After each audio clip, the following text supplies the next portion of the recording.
नमस्कार,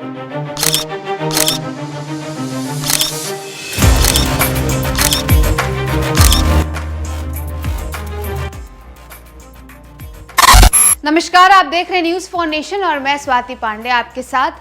बिहार वाले और बिहार वासी बूंद बूंद के पानी के लिए तरस सकते हैं। ऐसा हम इसलिए कह रहे हैं क्योंकि एक रिपोर्ट जारी की गई है। इस रिपोर्ट के मुताबिक 2030 तक बिहार में भारी जल संकट आ सकता है, क्योंकि वर्षा हो नहीं रही है, बारिश नहीं हो रही है, जिसके वजह से तमाम जलाशय जो है वो सूखते जा रहे हैं और ज़मीन के भीतर का पानी भी सूखता जा रहा है। तो आखिरकार ये रिपोर्ट जो जारी की गई है, इस रिपोर्ट के मुताबिक क्या कुछ बातें सामने आई हैं? आखिर 2030 तक ये जल संकट कैसे आ रहा है और ज़मीन के भीतर का पानी सूखते क्यों जा रहा है? आइए इस रिपोर्ट को आपको बताते हैं।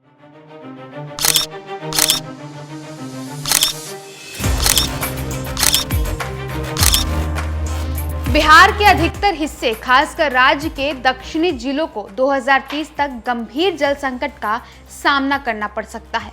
पटना सहित प्रदेश में कई जगहों पर भूजल स्तर में गिरावट देखी जा रही है। भूजल में कमी आने के कारण पीने योग्य पानी की कमी हो रही है।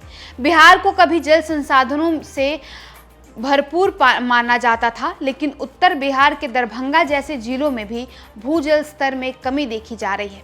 ये जानकारी बुधवार को विश्व पर्यावरण दिवस पर सस्टेनेबल पाथवेज सेंटर द्वारा आयोजित ऑनलाइन सेमिनार में विशेषज्ञों ने दी है।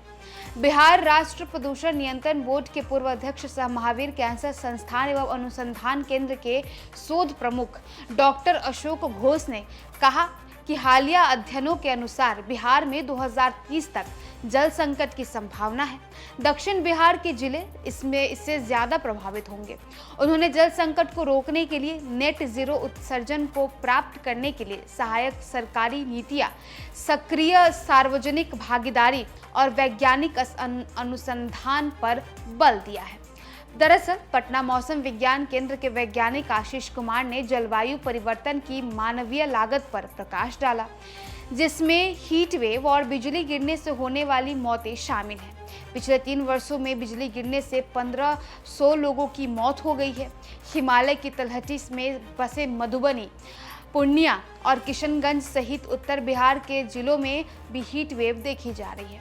पिछले 5 वर्षों से बिहार के में जो है दक्षिण और पश्चिमी मानसून की शुरुआत और विदाई में देरी हो रही है, जिसके कारण बारिश के दिनों की संख्या कम होती जा रही है।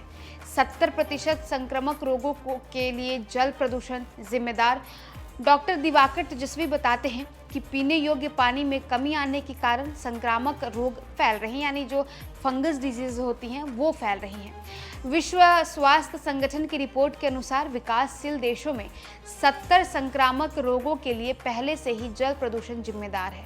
Bihar institute of public finance and policy के associate professor doctor Sudhanshu Kumar ने कहा कि आर्थिक विकास और जलवायु भेद्यता का पारस्परिक संबंध है।